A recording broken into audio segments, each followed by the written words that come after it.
الحمد للہ رب العالمین والصلاة والسلام علی رسولہ محمد وآلہ وصحبہ اجمعین اشہد ان لا الہ الا اللہ وحدہ لا شریک لہ واشہد ان محمدا عبدہ ورسولہ اما بعد۔ وضو اور تیمم کا طریقہ بیان کرنے کے بعد اور اس کے اہم احکام و مسائل کو بیان کرنے کے بعد اب سب سے آخر میں مناسب معلوم ہوتا ہے کہ ہم کن چیزوں سے وضو یا تیمم ٹوٹ جاتا ہے اسے بیان کریں۔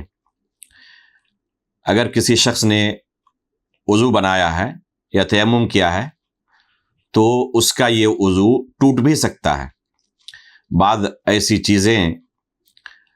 شریعت نے بیان کی ہیں جن چیزوں کے ارتکاب سے ایک شخص کا وضو ٹوٹ جاتا ہے، اور وضو ٹوٹ جانے کے بعد اس وضو سے نماز پڑھنا درست نہیں۔ اگر کوئی اس کے باوجود بھی اسی وضو سے نماز پڑھتا رہے تو اس کی یہ نماز درست نہیں ہوگی، اللہ رب العالمین کی بارگاہ میں قبول نہیں ہوگی۔ اس لیے چاہیے کہ اگر کسی کا وضو ٹوٹ جائے تو فوراً وہ نماز سے نکل جائے اور دوبارہ وضو کر کے نماز پڑھے۔ کن چیزوں سے وضو ٹوٹ جاتا ہے یہ جاننا تمام مسلمانوں کے لیے انتہائی ضروری ہے۔ یہ دین کے بنیادی مسائل ہیں جن کے جانے اور سیکھے بغیر ایک شخص صحیح طریقے سے دین پر عمل ہی نہیں کر سکتا۔ یہ مسائل بہت مشکل بھی نہیں ہے، آسان ہے، بس غور سے سننے کی اور سیکھنے کی ضرورت ہے۔ جن چیزوں سے وضو ٹوٹ جاتا ہے وہ صرف اگر ہم اجمالی طور پر بیان کریں تو 4 چیزیں ہیں بس۔ پہلی چیز ہے پیشاب و پاخانے کے راستے سے کوئی بھی چیز نکلے تو اس سے وضو ٹوٹ جاتا ہے۔ یہ ہے عام قاعدہ، پیشاب اور پاخانے کے راستے سے کوئی بھی چیز نکلے، چاہے وہ پیشاب کی صورت میں ہو، پاخانے کی صورت میں ہو، یا کسی دوسری چیز کے نکلنے کا ڈر ہو اور حقیقت میں کوئی دوسری چیز نکلی ہے تو اس سے وضو ٹوٹ جاتا ہے۔ مثال کے طور پر ہوا خارج ہونے سے وضو ٹوٹ جائے گا، منی خارج ہو تب بھی وضو ٹوٹ جائے گا، ودی خارج ہو تب بھی وضو ٹوٹ جائے گا، مزی خارج ہو تب بھی وضو ٹوٹ جائے گا، کنکر پتھر وغیرہ نکلے تب بھی وضو ٹوٹ جائے گا، کوئی بھی چیز الغرض خون نکلے اگر پیشاب یا پاخانے کے راستے سے تب بھی وضو ٹوٹ جائے گا۔ الغرض کوئی بھی چیز اگر پیشاب و پاخانے کے راستے سے نکل رہی ہے تو اس سے وضو ٹوٹ جاتا ہے۔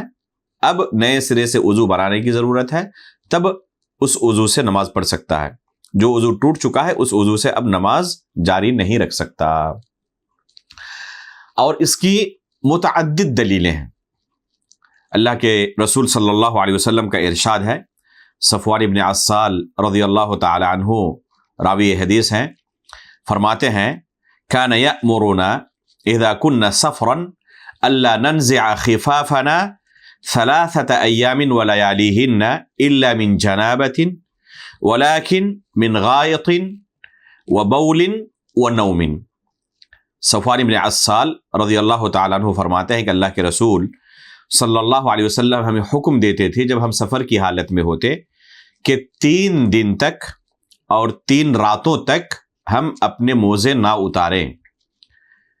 3 دن اور 3 راتوں تک ہم اپنے موزے نہ اتاریں، الا کہ کوئی جنبی ہو جائے تو پھر اسے اتارنا ضروری ہے۔ ولیکن من غائط وبول ونوم، لیکن اگر کسی کا وضو پاخانے کی وجہ سے یا نیند کی وجہ سے یا پیشاب کی وجہ سے ٹوٹ جائے تو اسے موزہ اتارنے کی ضرورت نہیں ہے، بلکہ اسی موزے پر مسح کر سکتا ہے جس موزے کو وضو کی حالت میں اس نے پہنا ہے۔ ان کاموں کی وجہ سے وضو تو ٹوٹ جاتا ہے لیکن موزہ اتارنے کی ضرورت نہیں ہے۔ تو یہاں اللہ کے رسول صلی اللہ علیہ وسلم نے بول کا اور غائط کا تذکرہ کیا، پیشاب اور پاخانے کا تذکرہ کیا، تو یہ حدیث دلیل ہے کہ پیشاب اور پاخانے سے وضو ٹوٹ جاتا ہے۔ اسی طرح اللہ کے رسول صلی اللہ علیہ وسلم کی مشہور حدیث ہے، لا يقبل اللہ صلاة احدکم اذا احدث حتى يتوضأ، کہ اللہ رب العالمین اگر کسی کا وضو ٹوٹ جائے، ہوا خارج ہو جائے، تو ایسی صورت میں اس کی نماز قبول نہیں کرتا یہاں تک کہ وہ وضو نہ کر لے تو نماز کی حالت میں ہوا خارج ہونے کی وجہ سے وضو ٹوٹ جاتا ہے، پتہ چلا۔ اسی طریقے سے اللہ کے رسول صلی اللہ علیہ وسلم کا ارشاد ہے کہ لا ينصرف حتى يسمع صوتا او يجد ريحا۔ اللہ کے رسول صلی اللہ علیہ وسلم سے سوال کیا گیا کہ بسا اوقات کسی کو نماز کے دوران شبہ ہوتا ہے، شک ہوتا ہے کہ کہیں وضو نہ ٹوٹ گیا ہو، ہوا نہ خارج ہو گئی ہو، تو اللہ کے رسول صلی اللہ علیہ وسلم نے فرمایا کہ اس وقت تک اپنی نماز نہ توڑے، نماز سے نہ نکلے باہر جب تک کہ آواز نہ سن لے، حتی یسمع صوتا، جب تک کہ ہوا خارج ہونے کی آواز نہ سن لے، او یجد ریحا، یا جب تک کہ اس کی بدبو محسوس نہ ہو جائے، واضح طور پر اس کی بدبو اسے محسوس ہونے لگے اور یقین ہو جائے کہ ہوا خارج ہو چکی ہے، وضو ٹوٹ چکا ہے، تو پھر اسے چاہیے کہ نماز توڑ دے۔ جب تک یقین نہ ہو، آواز سن کر یا بدبو محسوس کر کے، تب تک وہ نماز نہ توڑے۔ تو یہ حدیث بھی دلیل ہے کہ ہوا خارج ہونے کی وجہ سے وضو ٹوٹ جاتا ہے۔ اسی طریقے سے اللہ کے رسول صلی اللہ علیہ وسلم کا فرمان ہے کہ من المذی الوضوء ومن المنی الغسل، اگر مذی خارج ہو تو اس سے وضو، اور منی خارج ہو تو اس سے غسل واجب ہو جاتا ہے۔ اگر کسی سے مذی خارج ہو، ہم نے بیان کیا تھا پچھلے درس میں کہ مذی کسے کہتے ہیں، یہ جمع کی جب کسی کو یاد آئے، ذہن کے اندر تصور آئے، تو اس وقت یہ مادہ خارج ہوتا ہے جو چپچپاہٹ ہوتا ہے اور گاڑھا ہوتا ہے، اور اسی طرح جمع سے پہلے یہ مادہ خارج ہوتا ہے، تو اس سے وضو ٹوٹ جاتا ہے۔ اللہ کے رسول صلی اللہ علیہ وسلم نے فرمایا من المذی الوضوء، کہ مذی سے وضو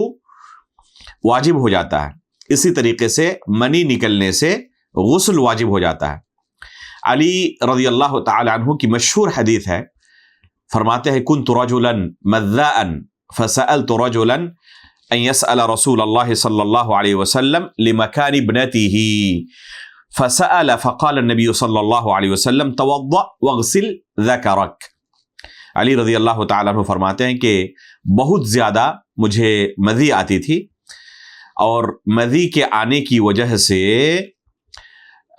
میں نے ایک شخص کو مکلف کیا کہ اللہ کے رسول صلی اللہ علیہ وسلم سے جا کر سوال کرے، پوچھے کہ اس پر کیا واجب ہوتا ہے، کیا کرنا پڑے گا۔ اللہ کے رسول سے ڈائریکٹ سوال نہیں کر سکے، کیونکہ اللہ کے رسول صلی اللہ علیہ وسلم علی رضی اللہ تعالیٰ عنہ کے سسر تھے،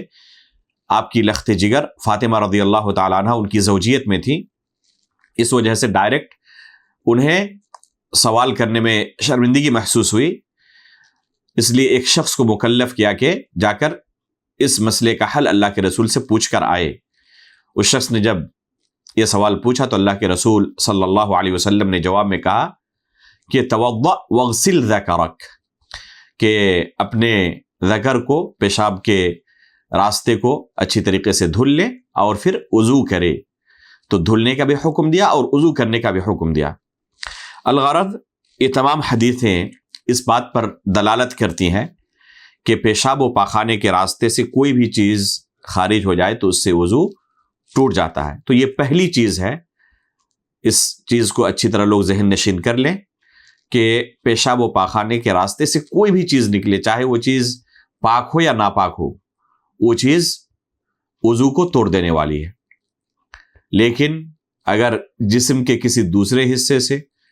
کوئی چیز نکلے، جیسے خون اگر جسم کے کسی دوسرے حصے سے نکلے، پھوڑا پھنسی کسی کو ہو جائے اور پیپ نکل جائے، تو ان تمام چیزوں سے وضو نہیں ٹوٹتا ہے۔ لیکن یہی چیز اگر پیشاب و پاخانے کے راستے سے نکل جائے تو وضو ٹوٹ جاتا ہے۔ یہ پہلی چیز ہے۔ دوسری چیز جس سے کسی شخص کا وضو ٹوٹ سکتا ہے وہ ہے عقل کا زائل ہونا۔ کسی کو ہوش و حواس نہ رہے، وضو کیا ہے، وضو کرنے کے بعد عقل زائل ہو گئی، وہ بالکل بے ہوش ہو گیا، اسے کچھ پتا نہیں کہ آس پاس کیا کچھ ہو رہا ہے، کون کیا بات کر رہا ہے، کون موجود ہے کون موجود نہیں ہے، بالکل اس کی عقل زائل ہو چکی ہے، تو اس صورت میں وضو ٹوٹ جاتا ہے۔ یہ عقل کا زائل ہونا مختلف اسباب سے ہو سکتا ہے۔ ایسا بھی ہو سکتا ہے کہ ڈاکٹروں نے کسی کو بے ہوشی کی دوا دی ہو اور اسے بے ہوش کیا ہو تو اس سے عقل چلی جاتی ہے۔ ایسا بھی ہو سکتا ہے کہ ایکسیڈنٹ کی وجہ سے اس کی عقل زائل ہو گئی، کسی حادثے کی وجہ سے اس کی عقل زائل ہو گئی، بے ہوش ہو گیا، یا ایسا بھی ہو سکتا ہے کہ سو گیا ہو، گہری نیند میں ہو، اور گہری نیند میں بھی عقل زائل ہو جاتی ہے، کسی کو کچھ پتہ نہیں چلتا کہ آس پاس کیا کچھ ہو رہا ہے، لوگ کیا بات کر رہے ہیں۔ تو نیند کی حالت میں اگر گہری نیند ہو تو ایک شخص کو کچھ بھی پتہ نہیں چلتا۔ ان تمام اسباب کی بنا پر وضو ٹوٹ جاتا ہے۔ عمر فاروق رضی اللہ تعالی عنہ کو جب نماز کی حالت میں ابو لؤلؤ فیروز مجوسی نے خنجر مارا تھا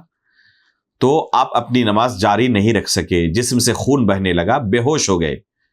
صحابہ اکرام عمر فاروق رضی اللہ تعالیٰ عنہ کو اٹھا کر گھر لے آئے، اور جب انہیں ہوش آیا تو انہوں نے پانی منگایا اور دوبارہ وضو کر کے نماز ادا کی۔ اسی وضو سے انہوں نے نماز نہیں پڑھی، جو اس بات کی دلیل ہے کہ عقل زائل ہو جائے تو وضو ٹوٹ جاتا ہے۔ اسی طریقے سے اگر کوئی شخص گہری نیند میں ہو تو اس سے بھی وضو ٹوٹ جاتا ہے۔ ابھی آپ کے سامنے صفوان بن عسال رضی اللہ تعالیٰ عنہ کی حدیث پیش کی گئی۔ فرماتے ہیں کانا رسول اللہ صلی اللہ علیہ وسلم یأمرنا اذا كنا سفرا الا ننزع خفافنا 3 ایام ولياليهن الا من جنابه ولكن من غائط ونوم وبول۔ اللہ کے رسول صلی اللہ علیہ وسلم نے اس حدیث کے اندر غائط اور بول کے ساتھ نوم کا بھی تذکرہ کیا کہ جس طرح پیشاب اور پاخانے سے وضو ٹوٹ جاتا ہے، نیند سے بھی وضو ٹوٹ جاتا ہے۔ یہ حدیث بالکل صریح ہے کہ پیشاب اور پاخانے کی طرح نیند بھی ناقض وضو ہے، نیند سے بھی وضو ٹوٹ جاتا ہے۔ لیکن کیا ہر طرح کی نیند سے وضو ٹوٹ جاتا ہے، یا اگر گہری نیند ہو تو صرف اس سے وضو ٹوٹتا ہے؟ ہمارے پاس اور بہت ساری احادیث ہیں صحیح اسانید سے جن سے پتہ چلتا ہے کہ ہر طرح کی نیند ناقض وضو نہیں ہے، وضو کو توڑنے والی نہیں ہے۔ چنانچہ انس بن مالک رضی اللہ تعالیٰ عنہ کی روایت ہے، صحیح بخاری اور صحیح مسلم کے اندر، فرماتے ہیں اقیمت الصلاۃ والنبی صلی اللہ علیہ وسلم یناجی رجلا فلم يزل يناجيه حتى نام اصحابه ثم جاء فصلى بهم۔ اللہ کے رسول صلی اللہ علیہ وسلم ایک شخص کے ساتھ سرگوشی کر رہے تھے، اذان کے بعد اقامت کہی گئی، اور اقامت جب کہی گئی تو اللہ کے رسول صلی اللہ علیہ وسلم ایک شخص سے سرگوشی کر رہے تھے۔ اللہ کے رسول اس شخص سے بات چیت کرتے رہے، سرگوشی کرتے رہے، یہاں تک کہ صحابہ اکرام سو گئے۔ حتی نام اصحابہ کا لفظ ہے کہ یہاں تک کہ صحابہ اکرام سو گئے۔ پھر جب اللہ کے رسول اس شخص سے فارغ ہوئے بات چیت سے، ثم جاء فصلی بہم، تو ان صحابہ اکرام کو اللہ کے رسول نے نماز پڑھائی، اور صحابہ اکرام جو سو چکے تھے انہوں نے دوبارہ وضو نہیں کیا، اور اسی پرانے وضو سے اللہ کے رسول کے پیچھے انہوں نے نماز ادا کر لی۔ اللہ کے رسول نے انہیں وضو کرنے کا حکم نہیں دیا۔ یہ روایت صحیح بخاری اور صحیح مسلم دونوں کے اندر موجود ہے۔ اسی طریقے سے صحیح مسلم کے اندر ایک اور روایت ہے انس بن مالک رضی اللہ تعالی عنہ سے، فرماتے ہیں کان اصحاب رسول اللہ صلی اللہ علیہ وسلم ینامون ثم یصلون ولا یتوضؤون، کہ اللہ کے رسول صلی اللہ علیہ وسلم کے صحابہ اکرام سو رہے ہوتے تھے اور پھر اس کے بعد وہ نماز پڑھتے، دوبارہ نئے سرے سے وضو نہیں کرتے تھے۔ یہ حدیث صحیح مسلم کے اندر موجود ہے، بالکل صحیح سند سے، دوسری کتب حدیث کے اندر بھی موجود ہے لیکن صحیح مسلم کے اندر موجود ہے۔ تو یہ حدیث بھی اس بات پر دلالت کرتی ہے کہ ہر طرح کی نیند ناقض وضو نہیں ہے۔ اگر مطلقاً نیند ناقض وضو ہوتی تو یہ صحابہ کرام جو سو رہے ہوتے تھے اور پھر دوبارہ وضو نہیں کرتے، اسی پرانے وضو سے نماز پڑھ لیتے تھے، تو اگر ہر طرح کی نیند ناقض وضو ہوتی تو صحابہ اکرام کبھی بھی قطعاً ایسا نہیں کر سکتے تھے۔ اللہ کے رسول نے اگر انہیں یہی تعلیم دی ہوتی کہ مطلقاً نیند ناقض وضو ہے تو کبھی صحابہ اکرام اس طرح نہیں کر سکتے تھے۔ ان کے عمل سے پتہ چلتا ہے کہ یہ مطلقاً ناقض وضو نہیں ہے، بلکہ نیند اور نیند میں فرق ہے۔ اگر نیند گہری ہو، اس قدر گہری نیند کہ آس پاس کیا کچھ ہو رہا ہے ایک انسان کو پتہ نہیں ہے، تو ایسی نیند سے وضو ٹوٹ جاتا ہے، کیونکہ عقل زائل ہو جاتی ہے، اور عقل کے زائل ہونے کے بعد ایک انسان کو یہ پتہ نہیں چلتا کہ کچھ سبیلین سے، پیشاب و پاخانے کے راستے سے نکل گیا ہے یا نہیں نکلا ہے۔ اگر ہوا خارج ہو جائے اور انسان گہری نیند میں ہو، عقل جب زائل ہو جاتی ہے تو وہ کنفرم کہہ نہیں سکتا کہ ہوا خارج ہوئی ہے یا نہیں ہوئی ہے۔ لہذا اگر گہری نیند ہو تو اس سے وضو ٹوٹ جاتا ہے، اور صفوان بن عسال رضی اللہ تعالیٰ عنہ کی حدیث میں غائط اور بول کے ساتھ، یعنی پیشاب اور پاخانے کے ساتھ نوم کو، یعنی نیند کو جو ناقض وضو اللہ کے رسول نے شمار کیا ہے، تو اس سے مراد یہ ہلکی نیند نہیں ہے بلکہ گہری نیند ہے۔ اور انس بن مالک رضی اللہ تعالیٰ عنہ نے صحابہ اکرام کا جو عمل بیان کیا، بلکہ ایک لفظ کے اندر ہے کہ ينتظرون الصلاة فينعسون حتى تخفق رؤوسهم ثم يقومون الى الصلاة، کہ صحابہ اکرام نماز کا انتظار کرتے رہتے یہاں تک کہ اونگنے لگتے، اور اس قدر اونگ ان کے اوپر طاری ہو جاتی کہ پھر ان کے سر جھک جاتے اونگ سے۔ پھر اللہ کے رسول جب آتے تو یہ کھڑے ہو کر اللہ کے رسول کے ساتھ نماز پڑھنے لگتے اور دوبارہ وضو نہیں کرتے تھے۔ تو اس سے پتہ چلتا ہے کہ یہ گہری نیند نہیں ہے، گرچہ سر جھک جائے اسے گہری نیند نہیں کہتے۔ آس پاس اگر کوئی بات چیت کر رہا ہو اسے پتہ ہوگا، اگر ہوا خارج ہو جائے تو پتہ چل جائے گا کہ ہوا خارج ہوئی ہے یا نہیں ہوئی ہے۔ تو اس طرح کی ہلکی نیند سے ایک انسان کا وضو نہیں ٹوٹتا، لیکن اگر گہری نیند ہو تو اس سے وضو ٹوٹ جاتا ہے۔ اسی طریقے سے کسی دوسرے سبب سے اگر عقل زائل ہو جائے، جیسے کہ ہم نے کہا کہ بے ہوشی کی دوا اگر کسی کو پلائی جائے، انجیکشن لگایا جائے جس سے وہ بے ہوش ہو جائے، یا کسی حادثے کی وجہ سے عقل زائل ہو جائے، بے ہوش ہو جائے، جیسے عمر فاروق رضی اللہ تعالیٰ عنہ کے ساتھ حادثہ ہوا تھا اور وہ بے ہوش ہو گئے تھے، تو اس طریقے سے بھی وضو ٹوٹ جاتا ہے، یعنی عقل زائل ہونے سے وضو ٹوٹ جاتا ہے، چاہے کسی بھی سبب سے ہو۔ تو یہ ہے دوسری چیز جس سے کسی انسان کا وضو ٹوٹ سکتا ہے۔